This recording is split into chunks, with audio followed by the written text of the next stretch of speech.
Good morning, everyone, and warmly welcome to this session on the tension between academic freedom and national security. My name is Stefan Svallfors. I am the chair of the Human Rights Committee of the Scientific and Literary Academies in Sweden, and I will moderate this session. Concerns about national security can easily be used as justifications to violate human rights. For example, when scientists and scholars are detained or prosecuted on national security-related charges in connection with their research activities, or when arguments about national security are used to target specific national or ethnic groups of scholars and scientists. How should universities and scholars respond when government restrictions on research, scholarship, and international collaborations clash with the principles of free inquiry and open exchange of ideas? How could legitimate concerns about national security be addressed in a manner that is consistent with human rights standards and respect for academic freedom? These are some of the issues that we hope this session will address. We have the luxury of getting help from three eminent scholars in our panel. In order of appearance, they are Bertil Emrah Oder, who is a professor of constitutional law and a UNESCO shareholder at Koç University. She's a member of the Science Academy of Turkey and the All-European Academies of Sciences and Humanities, and she holds the award of the Defender of Constitutional Democracy, awarded by the Global Summit on Constitutionalism in 2020. Jutta Gärtner is chair of the Human Rights Committee, secretary of the class of medicine, and a member of the presidium of the German National Academy of Sciences, Leopoldina. Since 2002, she has served as medical director of the Department of Pediatrics and Adolescent Medicine at the University Medical Center Göttingen. In 2024, she was appointed chair of the German Center for Child and Adolescent Health. Xiaoxing is Laura H. Carnell Professor of Physics at Temple University. He's a fellow of the American Association for the Advancement of Science and a fellow of the American Physical Society. He has spoken out against the unfair treatment of Asian American scientists, for which he received the American Physical Society 2020 Andrei Sakharov Prize, the Unity and Resilience Award from Asian Pacific American Public Affairs, and the American Courage Award from Asian Americans Advancing Justice. So, without further ado, let me now pass the word to Professor Oder.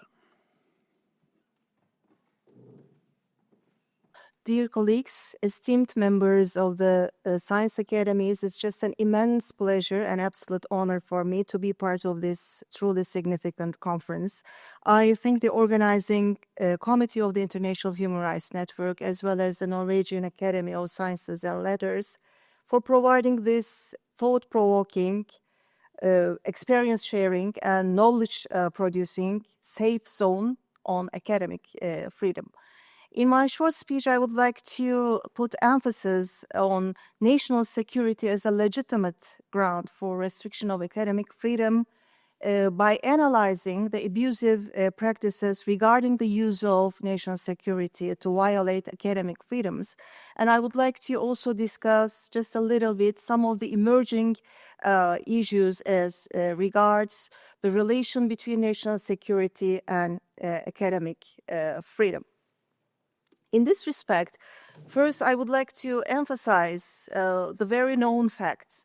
Academia is a heavily regulated field, even in the most freedom-oriented societies. It is generally accepted in regulatory approaches and the case law that academic freedom also requires a responsible approach. And within the scientific domain, responsibility encompasses conducting research and implementing scientific innovations, discoveries with integrity, aiming to benefit humanity, to protect the livelihoods, uphold the environmental values, and respect the human rights. And this social component, the social responsibility aspect of the academic freedom, involves exercising this freedom while seeking truth, collecting and sharing information and data ethically, and addressing societal issues. And the international organizations, as well as the UN treaty bodies, such as the Committee on Economic, Cultural, and Social Rights, usually emphasize respecting others' academic freedom, promoting fair discussions or recognizing different views, and treating everyone equally without discrimination based on any prohibited grounds. And in this regulated domain of science and academia, the principle of academic freedom does not free researchers or university professors from any of those professional and social responsibilities. However, the core of academic freedom is not responsibility. Rather, academic freedom is rights and free inquiry oriented. It demands that scholars be free from fear and repression by the state or the third parties, any other entities, so that they freely serve to their social mission. The professionalization of science and academia, along with its extensive regulation that I have mentioned both by state and non-state actors, often overlooks this core issue of academic freedom by overemphasizing economic, institutional, or other everyday concerns. And when national security becomes an urgent yet vague and truly politicized idea, the core of academic freedom becomes vulnerable and threatened.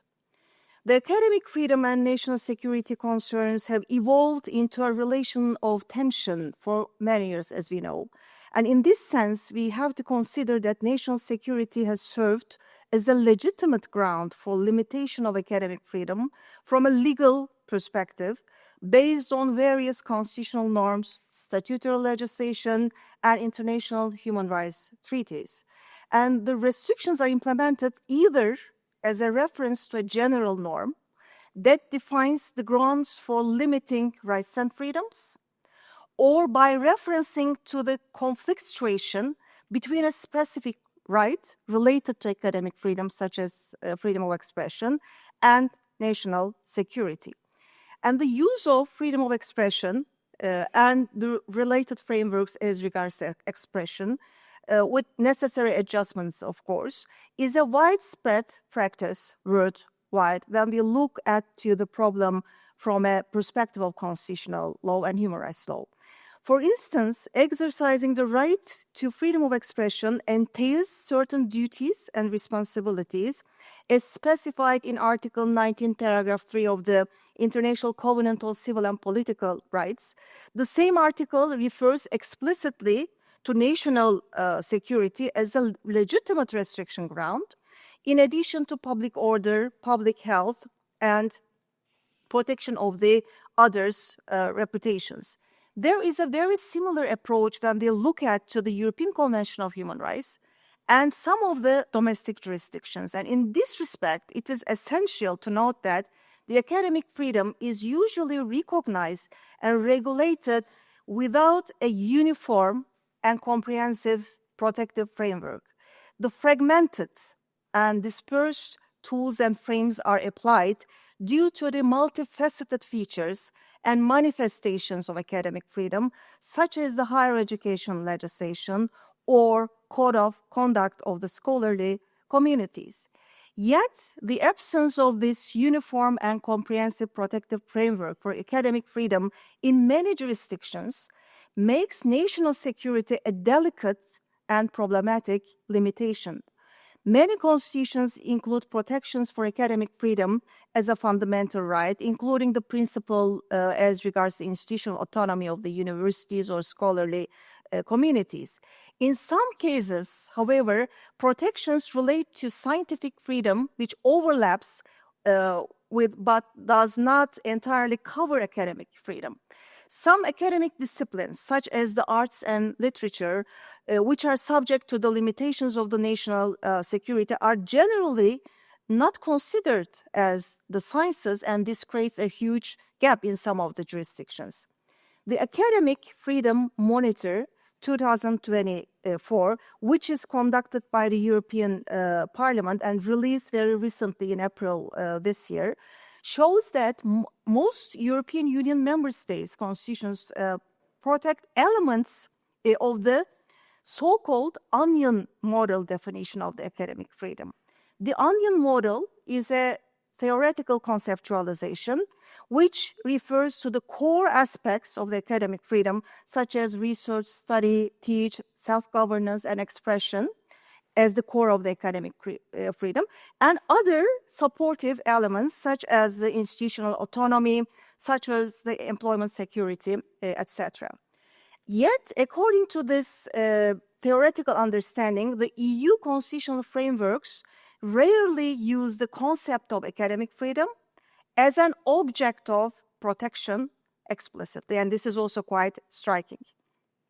Furthermore, national protections for higher education at the global scale often focus on the research aspect of academic freedom, excluding the teaching side, where the national security is mostly used as a restriction.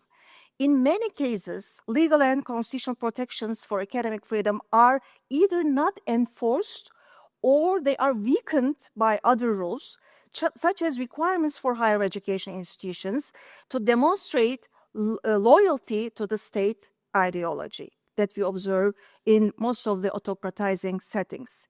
And this creates a stronger incentive and more opportunities to apply national security measures based on political or ideological reasons.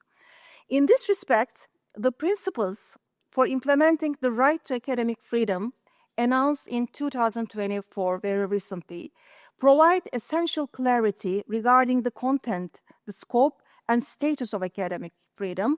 And the principles actually is just a document which is prepared on a consultative basis by providing public engagement, by taking the views of the stakeholders, including the academies and the UN Human Rights Council, and other participatory approaches were also adopted during the consultative process of the principles for implementing the right to academic freedom. It is also promising that the Council of Europe has also adopted a new initiative, the Academic Freedom in Action, as part of its democratic mission of higher education program. It will be adopted. It will carry on a program actually for approximately 3 years by inclusion of different aspects, different issues of academic freedom. Although these newly adopted principles and the initiatives on academic freedom are truly significant to provide a meaningful framework for academic freedom, it is concerning that there is a trend towards increasing restrictions on research that we have discussed in different panels today. This trend actually foreshadows not just a threat or an anti-intellectual criticism, but significant violations of academic freedom. In other words, not only the discourse itself, but also the policies and practices infringing academic freedom are on the rise worldwide, and they are truly diversified. The rise of populist governments in the last 10 years and the decline of democracy globally are accompanied by a phenomenon that we call autocratic legalism. And this refers to the proliferation of legalistic justifications and legal repertoires, such as statutory instruments and judicial interpretations, as well as the discrediting of academia for autocratic ends. And the anti-intellectual traits of populist governments target academia not only to establish an epistemic hegemony through populist discourses, but also to criminalize critical studies, particularly in the field of social sciences and humanities. Notably, in the recent years, feminist research and research on minorities have emerged as areas of attack on the grounds of socially conservative and exclusionary policies defined as national values. And in this respect, the shift towards illiberal science policies and the aggressive performance of anti-genderism, particularly in Russia and Hungary, should draw attention. And there is a very similar approach as well in case of Georgia and Turkey as well.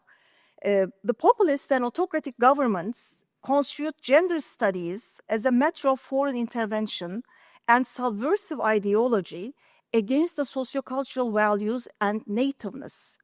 They turn feminist politics into a security issue by generating a moral threat, a perception around the gender. Finally, they apply different types of restriction policies as if there were a national security concern. Moreover, the strategic litigation against public participation with the acronym the SLAPs, the lawsuits, have emerged as a new tool for abusive governments or private actors to target academic public figures. And the SLAP is the acronym of the strategic litigation against public participation, and it is some sort of a lawfare which aims at intimidating and silencing those engaged in public interest advocacy, including journalists, including civil society representatives, including the scholars. And the SLAPs are unfortunately widespread, not only in non-democratic settings, however, in democratic settings as well. And the private actors may also initiate different types of SLAPs against scholars. In 2019, Professor Wojciech Sadurski, a constitutional law professor from Poland, faced multiple civil and criminal cases in Poland resulting from his tweets.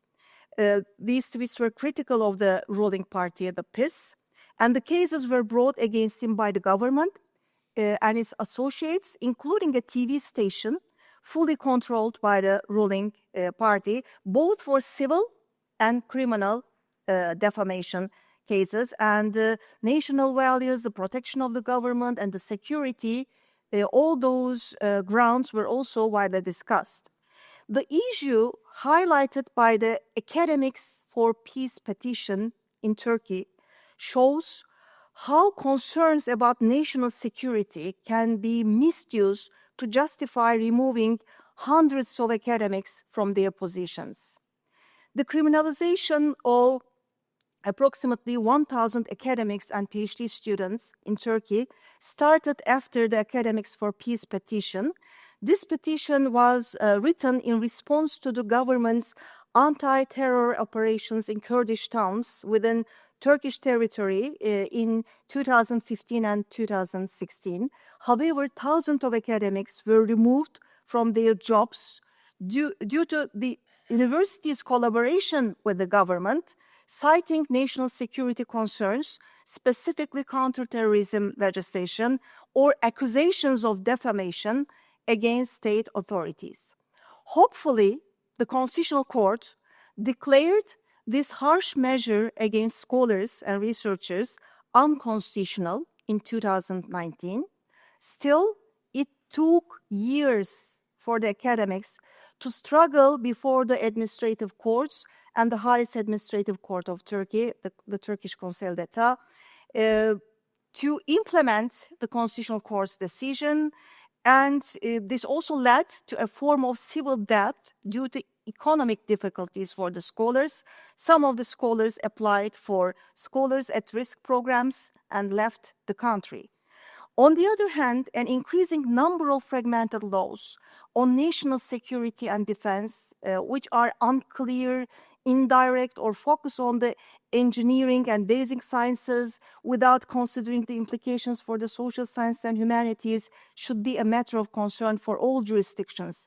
Common violations of the right to academic freedom in autocracies include surveillance, intimidation, as well as suspension or the dismissal from academic posts on the ground of national security.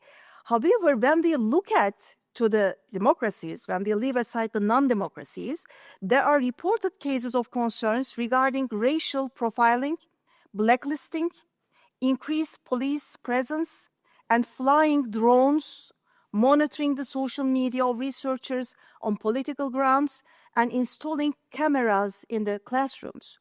Not only governments with autocratic traits, but also those of consolidated democracies adopt very similar practices. An investigation published in The Observer in 2024 revealed that 15 departments of the United Kingdom government have monitored the social media activity of the academic experts critical of government policies, compiling secret files to block them from speaking at public events. Besides these issues of flagrant violations, there are emerging concerns about new conceptualizations and different types of interference by non-democratic actors into academic freedom. First, we may discuss the security-sensitive research as an emerging conceptualization, and it raises a concern in terms of research, and it is usually associated with foreign interference, cybersecurity, biosecurity, and terrorism issues. However, a definition of security-sensitive research can be quite broad, vague, and risky. Historically, research related to military applications like weapons has been always sensitive and classified by the governments. However, what is deemed sensitive is constantly changing under the umbrella of this new conceptualization. Currently, the concept of security-sensitive research introduced by the governments focuses on new kinds of knowledge, particularly concerning the areas of cybersecurity, biosecurity, and radicalization studies. Significantly, as national security extends and expands, as well as shifts, the scope of security-sensitive research expands, and the space for free research becomes narrower. All in all, security-sensitive research seems to evolve by including international, political, and scientific elements, and national security expands as a legitimate legal ground. Additionally, there are other concerns voiced by academia that refer to the new threats to academic freedom on the ground of national security. University platforms in democratic regimes highlight the lack of transparency and profit-driven motives in the internationalization of the higher education sector. This risks compromising academic freedoms, duty agreements, and funding from autocratic states. This warning should draw attention to the risks of institutional and democratic states' partnerships with autocratic actors rather than expanding the application of the national security. To conclude, I would like to make some recommendations for the academia and for the scholarly communities. First, the criminalization of scholars is an ongoing concern, either through the abuse or the extension and expansion of the national security as a restriction on academic freedom. Even if there is no abusive trend in a country-specific context, the authorities should be aware of the fact that implementing strict regulatory measures on the ground of national security with legal sanctions could create a chilling effect on academia and undermine institutional independence. Furthermore, strict measures can easily risk politicizing fundamental principles. Second, in democratic settings, the higher education sector must recognize and actively address existing challenges to academic freedom, such as the radicalization, such as the polarization, cybersecurity threats, and different types of interventions and funding from autocratic states. However, these studies and these issues should not be confused with the matters of national security directly. Again, in democratic settings, it seems advisable that universities and scholarly communities consolidate their commitment to academic freedom and undertake an academic freedom risk assessment as part of a general risk assessment. Transparent processes for reviewing such risks, their mitigation, and the related challenges over time are also necessary, and these processes should also aim to protect the academic freedom of all individuals under funding arrangements and internationalization, particularly those based in institutions and countries where academic freedom is deemed at risk. Finally, the autonomous scholarly institutions should, of course, work openly together to identify, assess, reduce, and address relevant concerns and risks, and the strength of partnerships, but not only the partnerships, probably not only the networks, but developing new types of alliances may be deemed critical. In this respect, innovative strategies for public and international engagement, lobbying, science diplomacy, and creating safe spaces for discussions like this forum are also very significant for the future. I thank you very much for your interest and patience. So thank you very much for sending us off to such a good start on this discussion. So I will now pass the word to Professor Gärtner. Yeah, dear colleagues, I also would like to thank our Norwegian colleagues for the warm welcome here. And I'm also very pleased that I can contribute the German view to this topic of tension between academic freedom and national security. By listening to all others today in Germany, I have to say national security concerns have so far not led to direct restrictions on our academic freedom or human rights violations against individual researchers, fortunately. But also in our country, the debate is evolving. And what I'm going to do is I give you the German view and also what we think the Leopoldina and other academies can do in this context. I will focus on two key observations and looking at the past and today. So in the past, academic freedom was shaped primarily by principles of research integrity and by legal regulations such as those already addressed the dual use concerns.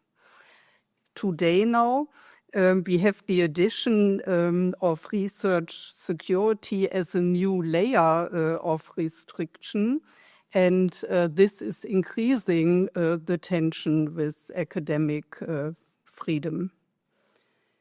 In Germany, scientific institutions and the Leopoldina, we are all actively working to balance these three dimensions by giving guidance, by promoting self-regulation, and by engaging actively in the dialogue with the government on matters of research security. So I will start with my first point, which is that academic freedom is essential. It drives, as we already heard from others, scientific progress. It fosters innovations and it enables evidence-based solutions. And it also includes the freedom to teach and learn, to conduct research, and to publish results.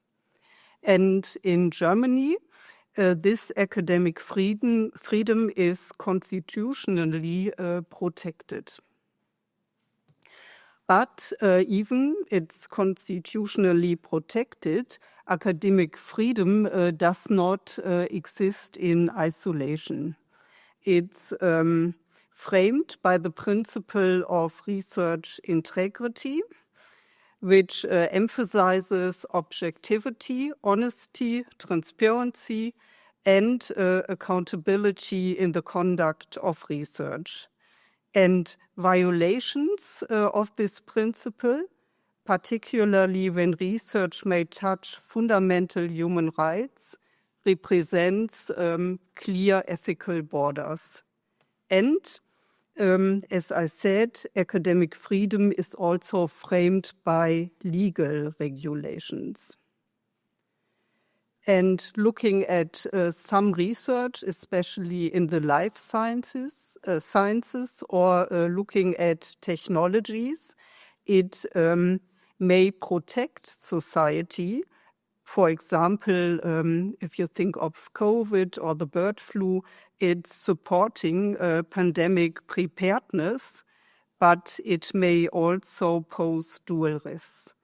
And so the same knowledge or technology that benefit society could be misused to harm human dignity, public health, or the peaceful coexistence. And I already said bird flu, and some of you may recall the debate. It's more than 10 years ago. And at this time, scientists had altered the virus to study how it may spread more easily. And this is research important for pandemic preparedness, but it's also clearly dual use. And following public debates, the work was paused, and experts recommended cautions in sharing sensitive data. And the lessons were clear. Sensitive research needs to be well defined and proportionate safeguards. And I come back to this example later. So if we look at recent years, the context evolves further. It's not only biotechnology, it's also geopolitical shifts, such as Russia's invasion of Ukraine. And it's also rapid technological acceleration, and this is rising the tension. And it also have made governments increasingly alert to the strategic dimensions of science. Thus, today, the question is no longer if the research sound and responsible, but also if the cooperation secure and proportionate. So we are no longer balancing just two dimensions, freedom and integrity, but three, freedom, integrity, and security. So how do we balance these three dimensions in practice? And in Germany, the response so far has relied on science-led regulations. So multiple institutions, including universities, also non-university research organizations such as Max Planck, Fraunhofer, Leibniz, and others, really play a role in this effort. And I give you one example that was triggered by the bird flu. So at this time, in Germany, there was the debate about the bird flu, and as a response, the Leopoldina and the German Research Foundation issued a joint recommendation in 2014 how to proceed, and they also established a joint committee. And in 2015, it was founded, the joint committee, and the office of this committee is based at the Leopoldina. And what does the joint committee do? It supports self-regulation, by offering practical guidance, by promoting local ethical commissions for case-based advice, and also by fostering exchange and learning across institutions. And before 2014, ethical review structures in Germany were often fragmented and limited to specific domains, such as basic research, clinical trials, or biosafety. And really this committee filled a structural and substantive gap by providing a cross-disciplinary platform for addressing security-related research. And this experience of the Leopoldina and also the German Research Foundation Commission also demonstrates that self-regulation works best when it's proportionate and feasible. And if we look at the research, not all the research we do poses security security concerns, but there is sensitive work. And for this work, the goal is really to minimize risk without underming openness. And this approach allows researchers to uphold academic freedom and research integrity while addressing potential security considerations.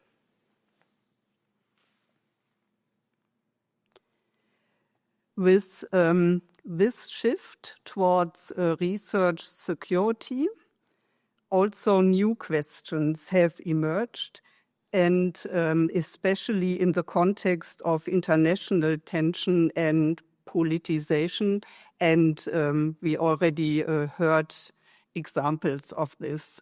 So we really have to ask, how do we evaluate cooperation partners? How should funding sources, for example, with links to military or intelligence institutions, have to be handled? And also, how do we secure research data and infrastructure? And these issues are the subject of our ongoing discussions with the German government, which places strong emphasis on national security interest. And at times, the debate has become tense and has shown tendency that are not always constructive for science. And this makes it all the more important that the Leopoldina and other scientific organizations remain actively and visibly engaged. And the aim must always be to shape the debate in ways that do not obstruct scientific work. So national academies nowadays therefore carry a dual responsibility. They have to foster excellent science, and at the same time, they have to help shape frameworks that protect both researchers and knowledge. So our shared goal must be clear: to safeguard science and people, to preserve international cooperation, and to prevent overreach that could undermine academic freedom and scientific progress. So in my conclusion, I will give you again the three, we think, important points. Nowadays, we have to navigate 3 dimensions: freedom, integrity, and security. And neglecting any one of them carries a cost. Self-regulation is a practical and adaptable tool grounded in science, emphasizing responsibility over mere compliance. And the goal of the academies should therefore be to safeguard people and knowledge, preserve national and international cooperation, and prevent misuse that could undermine academic freedom or scientific progress. And in this context, academies and also the overall scientific community, so every one of us bears a major responsibility for safeguarding our academic freedom. I thank you for your attention, and I look forward to our discussion. Thank you very much for this. And now I pass the word to our last member of the panel, Professor Xi. Thank you, Stefan, and for the Norwegian Academy and for this opportunity, and as a Chinese American, to share with you the experience of Chinese scientists of Chinese descent in the time of the heightened national security concern in the United States.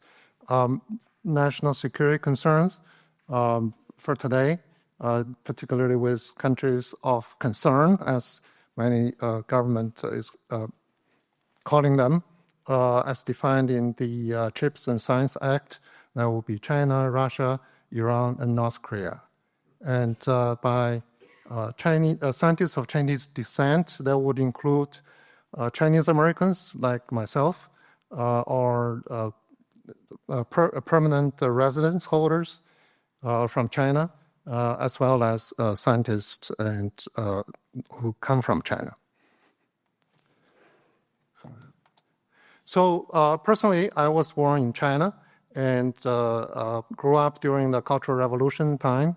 Educated in China before I came to the United States in 1989. And I joined Penn State Physics Department in 1995. And I moved to Temple University in Philadelphia in 2009. So my career was blossoming, to the extent that I would never be able to imagine when I was a youngster in China, which changed 10 years ago. I was woken up by a very loud knock on my door on May 21st, 2025. And when I opened the door, saw all the armed agents with guns and with battering rams, and they just put handcuffs on me and announced that I was arrested. And so they took me away in front of my family, my wife and 2 daughters, and they would not tell me why I was charged until later that they told me that I was charged for sharing U.S. company technology with my collaborators in China, a technology which is a device called pocket heater. And but the fact is that, so they charged me based on 4 emails that I sent from Temple University account to my collaborators. And the fact was that all those emails had nothing to do with this pocket heater, and I have never shared with anybody in China about the pocket heater. And further, this pocket heater is a very commonly known device in the community. Nothing like what they said, like a kind of a sensitive military technology. So my lawyer, when we were fighting the case, my lawyer contacted the top expert in my field, and gave them all my email and with my Chinese collaborators, and asked them to write affidavits, and they were saying all my emails have nothing to do with this pocket heater, and that they were all about my research, which were widely published. And at that point, the government dropped the case, but obviously our life, my career, has been turned upside down, and it was a very stressful time. And when they dropped the case, almost 10 years ago, right? 10 years ago, the day after tomorrow. And obviously, these FBI agents do not understand the science that's expected, but they had never consulted experts. I take it back. One of the inventor of the pocket heater told the agent that my email is not about the pocket heater, and they still went ahead. So why do they do that, right? And my lawyer was saying that if he was a Canadian American or French American or he was from UK, this would never have happened. Obviously, the fact that I came from China had something to do with that, right? So that's a violation of human rights, the unfair treatment of a Chinese American scientist simply because where I come from. So the fact is that my case was not the only case, and there were many people who were charged simply because they came from China. And here, one event that happened in the United States was that the Department of Justice established the so-called China Initiative in 2018. That's the first Trump administration. And I listed also some cases before the China Initiative was established. And if you look at this list, right, until the time when China Initiative ended in February 2022, all these cases against university professors, right, the majority of them are of Chinese descent, and these cases, which I marked with blue letters, those are the charges which are either dropped or being acquitted by the judge, by the court. And you can see that many cases were failed. This is very unusual because in the United States, the government rarely lose. Right? And if you look at all these histories, those cases before the China Initiative was established, including my own, I was charged for sharing this information with collaborators in China. And all of these cases, they charged them for kind of stealing intellectual properties. Right?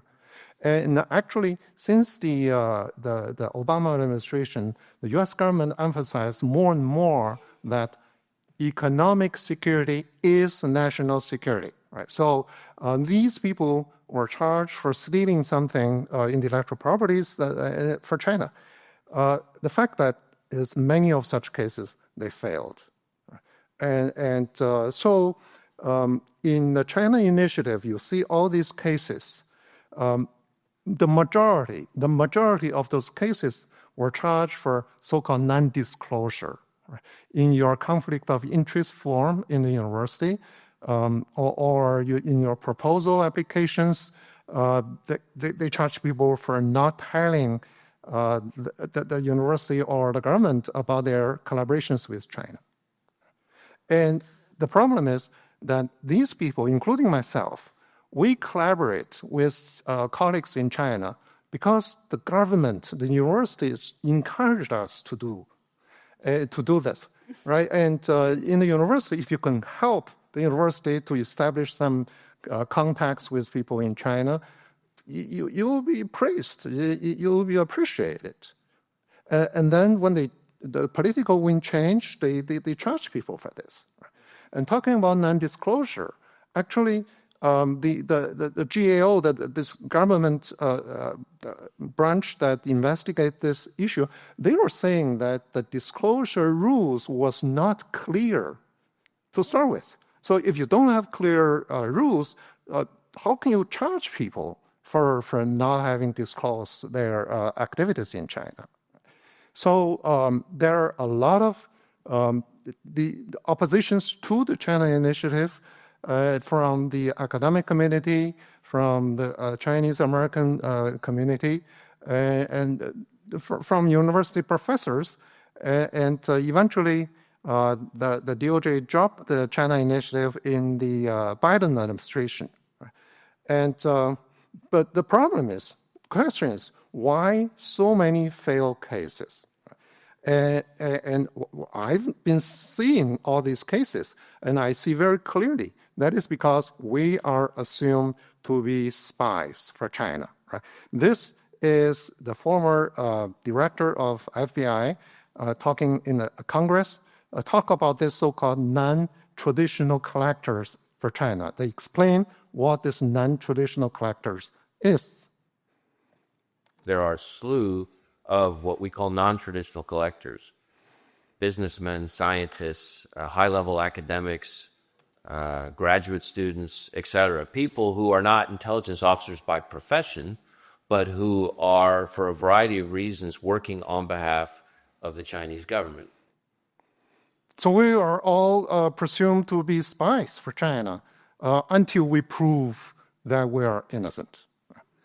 And this is obviously the national security the officials.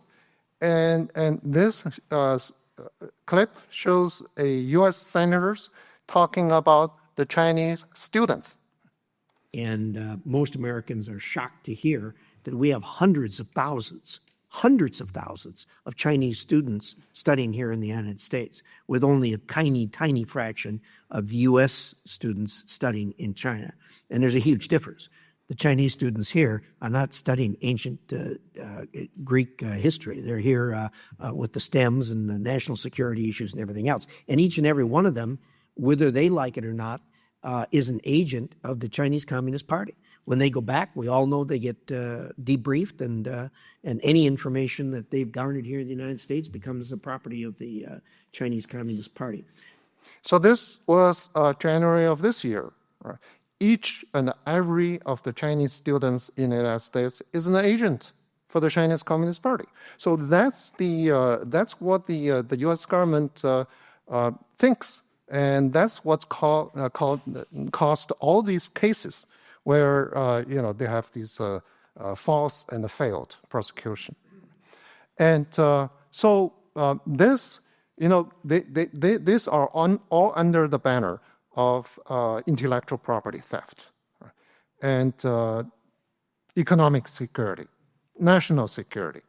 And I think when they charge people for stealing intellectual properties, but in all those cases, China Initiative cases, none of the people that were charged or even charged for intellectual property theft.